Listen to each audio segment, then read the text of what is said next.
Okay, I've gone back to advertising dessert. Only 3 notches down in darkness, not 4, because, you know, there's a little bit of sun, but we're at the end of the day sort of thing. Maybe it's this area in here that I think we've seen. So anyway, as I said, it almost it's like with the trigger plant, same sort of speed. It almost like seems to click back in or something. It appeared like there was like almost like a.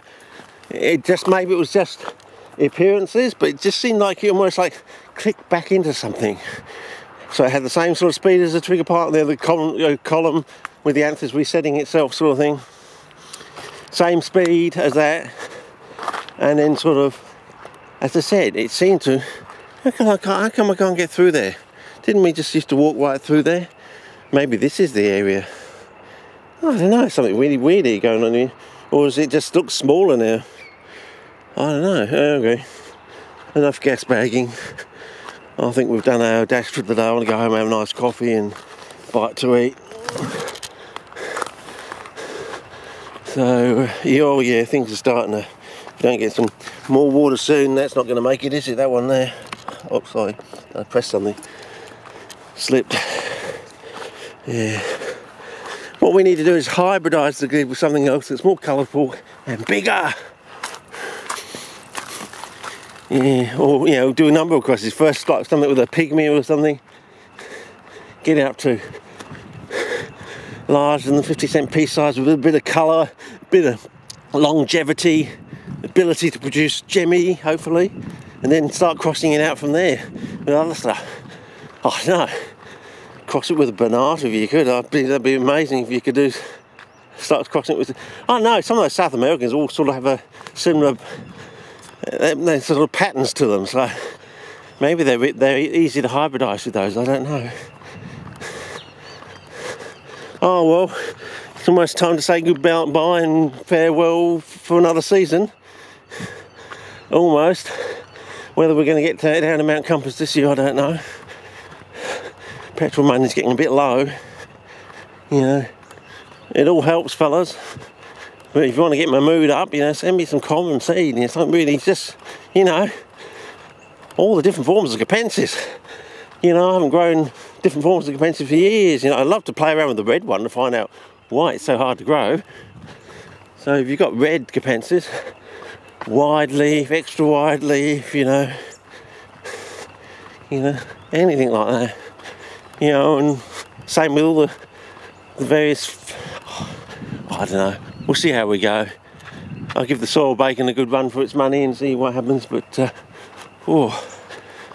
people say my seeds are dead, and I'm thinking, well, if you go back to basic seed germination 101, you know, they say that imbibition or imbibing is a active metabolic process. So, in order to imbibe, the seed has to be alive. Number 2.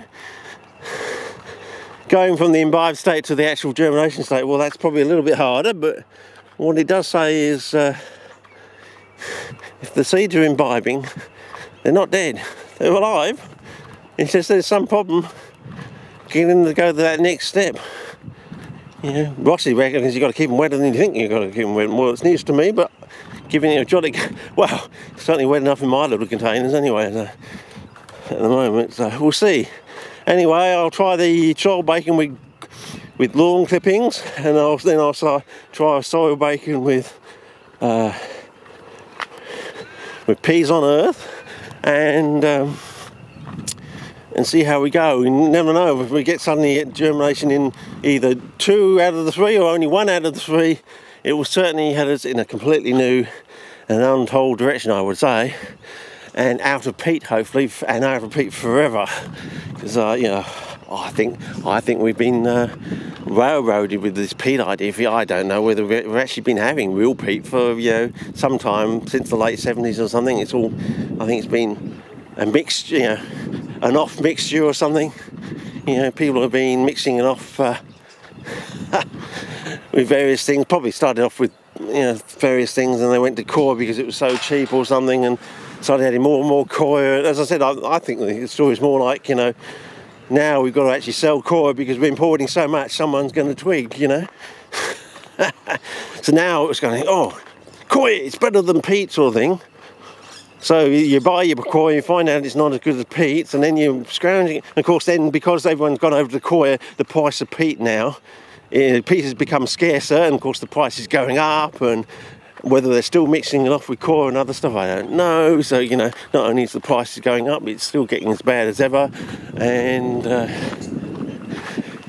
maybe people close to Canada are actually getting real peat or something, 100% real peat, you know. Yeah, because I remember when we had Amgro got into bloody stuff with the Killarney Highlands, you know. I opened up a bag of, I was, you know, buying this stuff, it was quite reasonable, and suddenly one day I opened up this bag and it was just coir.